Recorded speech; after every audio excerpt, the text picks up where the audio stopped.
నేటి వైశిష్యంలో భాగంగా ఈ రోజున విశిష్టత మనకి చెప్పుకోవాల్సింది ఏంటంటే గురు పూర్ణిమ.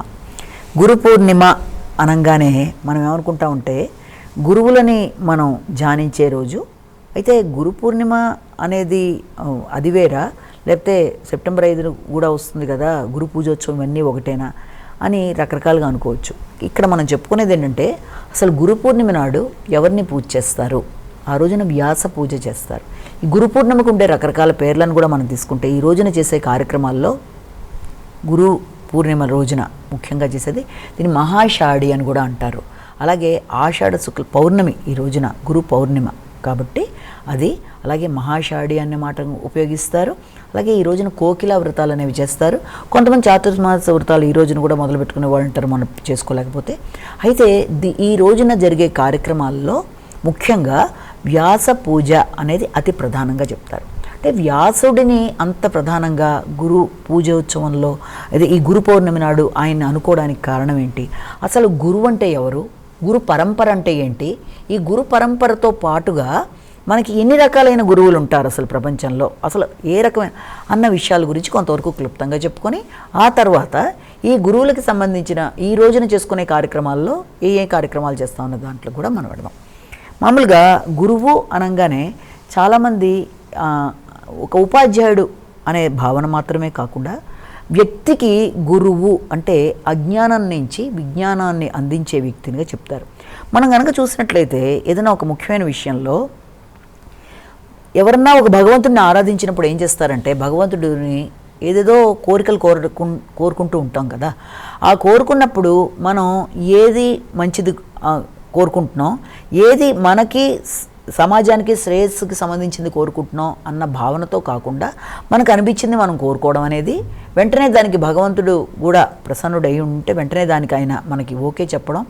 అలాగా కొన్ని రకాలైన కోరికల వల్ల కొంత మంచి ఉంటుంది, కొన్నిటి వల్ల కొన్ని ఇబ్బందులు కూడా ఉంటాయి. అంటే ఏది మంచి ఏది కాదు, ఏది శ్రేయస్సు ఏది కాదు అన్న విషయాలు ఒకటైతే, రెండోది ఏంటంటే మనం ఏ రకంగా కరెక్ట్గా కోరుకుంటున్నావా లేదా అన్న విధానంలో మనకి కరెక్ట్ గైడెన్స్ అనేది ఒకటి కావాలి ఎప్పుడైనా సరే. అంటే భగవంతుడిని మనం ఏదైనా కోరుకున్నప్పుడు ఆయన అది మీరు కోరుకున్న దాని గురించి అది మంచిగా చెడా అన్న విధానం కన్నా ఆయన మీకు కొన్నిసార్లు ఇచ్చేస్తూ ఉంటారు కొన్ని మీకు చేసిన దానివల్ల. అలా గనక మనం చూసినట్లయితే కొన్నిసార్లు కొన్ని ఇబ్బందులు కూడా ఎదుర్కొనే పరిస్థితులు వస్తాయి కొన్ని రకాలైన కోరికల వల్ల. అది మనం పురాణాల్లో కూడా చూస్తూ ఉంటాం. అంటే ఒక వ్యక్తికి తను ఏదన్నా కోరినప్పుడు, ఉదాహరణకి ఒక వినాయకుడిని పూజ చేస్తున్నప్పుడు కూడా మనం ఏదైనా కొత్త కార్యక్రమాన్ని మొదలు పెడదాం అనుకున్నప్పుడు కూడా ఎప్పుడు కూడా అక్కడ ఏం చేయాలంటే మనం ఏదైనా మొదలు పెడుతున్న కార్యక్రమంలో మనం ఆశించిన విధంగా అది మంచిదై మనకు ఉపయోగకరంగా ఉంది అయితే మనం మొదలుపెట్టినప్పుడు ఎలాంటి విఘ్నాలు రాకుండా ముందుకు వెళ్ళడానికి మమ్మల్ని ఆశీర్వదించు దేవా అని పూజించుకుంటాం. అలా కాకుండా మనం తీసుకున్న నిర్ణయం, మనం వెడదాం అనుకుంటున్న విధానంలో మనం ఆశించిన ఆ కోరికలో ఏదన్నా ఇబ్బందులు ఉన్నట్లయితే దానికి ఇప్పుడే నువ్వు దానికి ఏదన్నా మేము మొదలు పెట్టంగానే దానికి నువ్వు నీ వైపు నుంచి ఏదన్నా ఇది చేయి భగవంతుడా అనే విధానంలో భగవంతుడిని మనం కోరుకుంటాం. అంటే మనం కోరుకునేటప్పుడు మనం ఆలోచించాం ఇలాగే కోరుకోవాలి, మన శ్రేయస్సు కోసం మనం కోరుకుంటున్నాం, సంఘం శ్రేయస్సు అనేది ఆలోచన అంత అవగాహన వ్యక్తులకు ఉండదు. మామూలుగా మనకి ఏది అనిపిస్తే దాన్ని భగవంతుడి దగ్గర కోరుకుంటాం. ఇక్కడ గురువు అనే వ్యక్తి యొక్క పాత్ర ఏంటంటే వ్యక్తి యొక్క అజ్ఞానం నుంచి విజ్ఞానం వైపు నడిపించాలి, చీకటిలోంచి మనిషికి ఒక మంచి ఆలోచనలోకి తీసుకెళ్ళడం గురువు బాధ్యత. అలాగే గురువు మరొక బాధ్యత ఏంటంటే తెలియని విషయాలలో పరిణత వ్యక్తికి అందించాలి. అంటే ఏది మంచి ఏది చెడు, ఏది ఎలా చేస్తున్నాను, ఏ విధానంలో నేను పెడుతున్నాను అన్న విధానంలో అతనికి అందించే ఇది.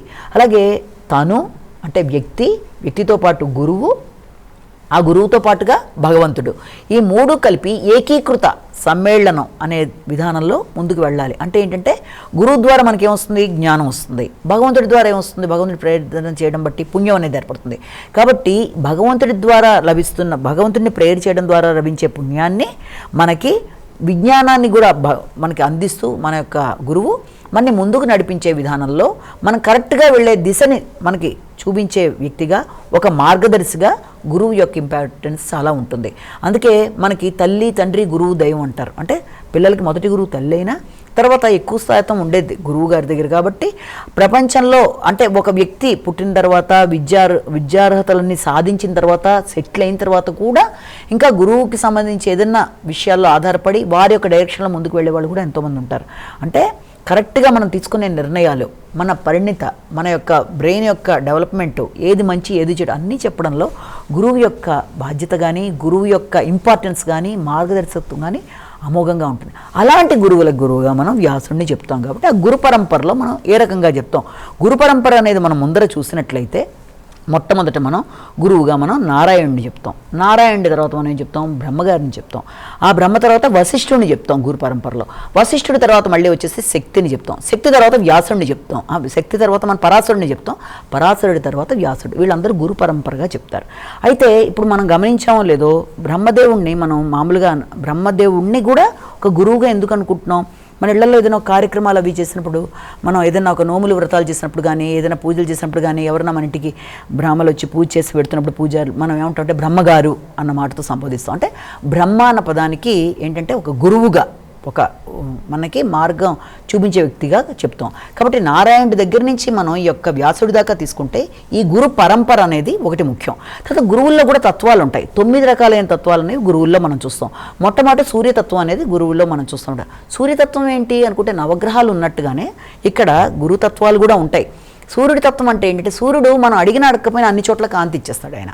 అలాగే మనం అడిగినా అడగకపోయినా ఏం చేస్తారు? బ్రహ్మ మనకి తన యొక్క విజ్ఞానాన్నంతా మనకి ఇవ్వడం, అన్ని రకాల విద్యలు మనకు అందించడం, మనకు ఆ రకమైన విషయాల్లో అడిగినా అడగకపోయినా చెప్తారు. కాబట్టి ఈ యొక్క సూర్యతత్వంలోకి వచ్చే వ్యక్తిగా మనం ఈ బ్రహ్మని చెప్పుకోవడం జరుగుతుంది. తర్వాత చంద్రతత్వం అనేది ఉంది. చంద్రతత్వం అంటే ఏంటి? ఆకర్షణీయంగా మాట్లాడడం, చక్కగా అవతల వాళ్ళకి చెప్పే విధంగా చెప్తూ ఆ విషయంలో ముందుకు వెళ్ళడానికి అన్ని విధాల ఆసక్తి క్రియేట్ చేయడం అనేది. దాంట్లో మనం చెప్పేది ఏంటంటే ఈ యొక్క చంద్రతత్వంలో చెప్పుకునేది ఈ యొక్క వ్యాసుడిని చెప్తారు. తర్వాత వచ్చేటప్పటికి మనం ఈ కుజతత్వం కూడా ఉంటుంది. కుజతత్వంలో ఉండే గురువుల యొక్క తత్వం ఏంటంటే వాళ్ళు చాలా కోపంగా ఉన్నట్టుగా ఉంటారు, అలాగే నిక్కచ్చిగా ఉంటారు, స్ట్రిక్ట్గా ఉన్నట్టుగా కనబడతారు, కానీ మంచి విద్యను అందిస్తారు. పరాశరుని అక్కడ మనం ఈ పరశురాముడిని చెప్పుకోవచ్చు. ఇక 4వది వచ్చేప్పటికి బుధతత్వం. బుధతత్వంలోకి వచ్చేవాళ్ళు ఏంటంటే ఈ రకమైన తత్వంలోకి వచ్చే గురువులు ఎవరంటే మంచి ప్రయోజనాన్ని ఆశించి విద్యార్థులు మంచిగా ముందుకు వెళ్ళడానికి చేసే ప్రయత్నాల్లో వారి వంతు కృషి వాళ్ళు అందించడం. సాందీపుడు మన కృష్ణుడి యొక్క గురువు ఆయనని చెప్పొచ్చు. తర్వాత హితవు కోరే గురువు అంటే గురువు ఆయన బృహస్పతికి సంబంధించిన తత్వం. అంటే హితవు కోరే గురువుల్లో ఎవరు వస్తారు? మన తల్లిదండ్రులు వస్తారు, దాంతోపాటు దత్తాత్రేయుడు కూడా వస్తాడు హితవు కోరే గురువుగా. అంటే ఏది మంచి ఏది చెడు, ఏది విచక్షణ జ్ఞానం, ఏది వెళ్ళాలి, ఎలా పెడితే మంచిది అని కఠినంగా ఉన్నట్టుగా కనబడ్డా కరెక్ట్ మార్గదర్శకత్వం చూపించడం. తర్వాత శుక్రతత్వం. శుక్రతత్వం ఏంటంటే అందంగా చెప్తారు, ఆకర్షణీయంగా చెప్తారు, అర్థమయ్యేటి చెప్తారు, వివరంగా చెప్తారు, వినాలని మించే విధంగా చెప్తారు. ప్రశ్న సమాధానంలా ఉంటుంది. ఆ విధానంలో చెప్పిన వాళ్ళు ఎవరు? శ్రీకృష్ణుడు. తర్వాత వచ్చేది శనితత్వం. ఈ శనితత్వంలో వచ్చేది ఏంటంటే వాళ్ళకి అన్నీ తెలుస్తాయి కానీ మొత్తం చెప్పరు, కొన్ని మాత్రమే చెప్తారు. శనితత్వంలో వచ్చే గురువులు ఏది ఎప్పుడు అవసరం అప్పుడు చెప్దాం అనుకుంటారు కానీ కొంతవరకే చెప్తారు కానీ పూర్తి స్థాయిలో మొత్తం చెప్పడం ఉండదు. తర్వాత వచ్చేది రాహుతత్వం సంబంధించిన వాళ్ళు. రాహుతత్వం అంటే ఏంటంటే బెదిరించి దండించి పిల్లల్ని ఒక విధానంలో పెట్టే విధంగా చెప్పేవాళ్ళు రాహుతత్వం. తర్వాత చివరిగా వచ్చేది కేతుతత్వం. కేతుతత్వంలో వచ్చే గురువులు ఎలాంటి వాళ్ళు అవుతారు జనరల్గా? ఇదంతా ఈ తత్వాలన్నీ ఏంటంటే సూర్యతత్వం నుంచి ఈ కేతుతత్వం దాకా గురువుల యొక్క తత్వాలు. అందులో ఉన్న గురువులు ఆ ఏదో తత్వంలో ఉంటారు. కేతుతత్వం అంటే ఆధ్యాత్మికంగా చెప్పడం, ముక్తి కోసం ప్రయత్నాలు చేసే విధంగా ప్రవచనాల విధానంలో వ్యక్తికి జీవితం గురించి, మోక్షం గురించి, విధానం గురించి అన్ని విపులీకరించి చెప్పడం. అంటే ఎక్కడ చూసినా ఈ 9 రకాల విధానాల్లోనే ఏదో గురువు ఉండడం అనేది జరుగుతుంది కనుక గురువులు అన్ని విధాలుగా ఉంటారన్నది ఇది మనం చెప్పండి. అలాగే ఈ గురు పౌర్ణమి నాడు ముఖ్యంగా అందరూ వ్యాస పూజ చేయడం అనేది, అలాగే దీనికి సంబంధించి మన శృంగేరిలో, అలాగే శంకరాచార్యుడికి సంబంధించి, తర్వాత దాంతోపాటుగా మనకి కుంభకోణంలోనూ ఇంకా ముందుకు వెళ్ళినట్లయితే వ్యాసపురి అంటే బాసర్లో కూడా ఈ రోజున జరుగుతుంది. అలాగే కృష్ణద్వైపాయన ద్వీపం అని చెప్పి కూడా ఒకటి ఉంది మనకి తెలంగాణ దగ్గర, మహబూబ్ నగర్ జిల్లా దగ్గర అంటారు. అక్కడ కూడా మనకి జితేంద్ర రాయ్ జాతర అనేది కూడా ఒకటి జరుగుతుంది. ఇలా చాలా విధాలుగా మొత్తానికి ఈ రోజున ఏంటంటే గురువు యొక్క కటాక్షం పొందడానికి, గురువుల యొక్క ఆశీస్సులు పొందడానికి, ఎంత ఎదిగినా గురువు దగ్గర మనం స్టూడెంట్గానే ఉంటూ కొత్త విషయాలు నేర్చుకుంటూ ముందుకు వెళ్ళడానికి ఈ రోజున గురువైన వ్యాసుడిని పూజించడం. ఎందుకంటే ఆయనే కదా ఎన్ని రకాలైన మనకి పురాణాలన్నీ అందించింది, ప్రతి విషయాన్ని చెప్పింది. ఈ రోజుల్లో విద్యా విధానం ఉండవలసిన విధానం ఏంటంటే క్వశ్చన్ అండ్ ఆన్సర్ రూపంలో ఉండి విద్యార్థులకి విద్య మీద ఆసక్తి పెరిగే విధంగా, నేర్చుకునే విధంగా ఉండే విధానంలో మనకు కావాల్సింది ఏంటంటే ఇటు వ్యాసుడి తత్వం, ఇటు పక్కన కృష్ణుడి తత్వంలో ఆ విద్యా విధానాల మీద విద్యార్థులకు ఆసక్తి రావడం, తెలుసుకోవాలన్న కుతూహలం పెరగడం, ఉపాధ్యాయుడికి విద్యార్థికి మధ్య ఆ రకంగా ఉంటూ ముందుకు వెళ్ళినప్పుడు ఆ గురుతత్వాన్ని అర్థం చేసుకుంటూ అన్ని విధాలుగా కూడా ముందుకు వెళ్ళడానికి విద్యార్థులు మంచిగా కృషి చేస్తారు. అలాగే ఈ రోజున ప్రతి వాళ్ళు కూడా తమ తమ గురువుల్ని గుర్తు చేసుకొని, అలాగే వారి దగ్గరికి వెళ్ళి ఆశీస్సులు తీసుకొని, అలాగే గురువుల్ని పూజించుకొని అన్ని విధాలుగా కూడా, అంటే ఒకానొకప్పుడు గురు పౌర్ణమే దీన్ని ఈ రకంగా గురువుల దినోత్సవంగా చేసుకునేవాళ్ళు. తర్వాత కాలక్రమేణా ఇవన్నీ వచ్చాయి. అయితే ఏది ఏమైనప్పటికీ కూడా గురువులని ప్రార్థించుకోవడం, గురువుల ఆశీస్సులు తీసుకోవడం, వాళ్ళ మార్గదర్శకత్వంలో ముందుకు వెళ్ళడం, తెలియని విషయాలు తెలుసుకోవడం, అన్ని విధాలా ముందుకు వెళ్ళినట్లయితే జీవితం అనేది చాలా చక్కగా ఉంటుందన్నది గురు పౌర్ణమి నాడు మనం తెలుసుకోవాలి. నమస్కారం.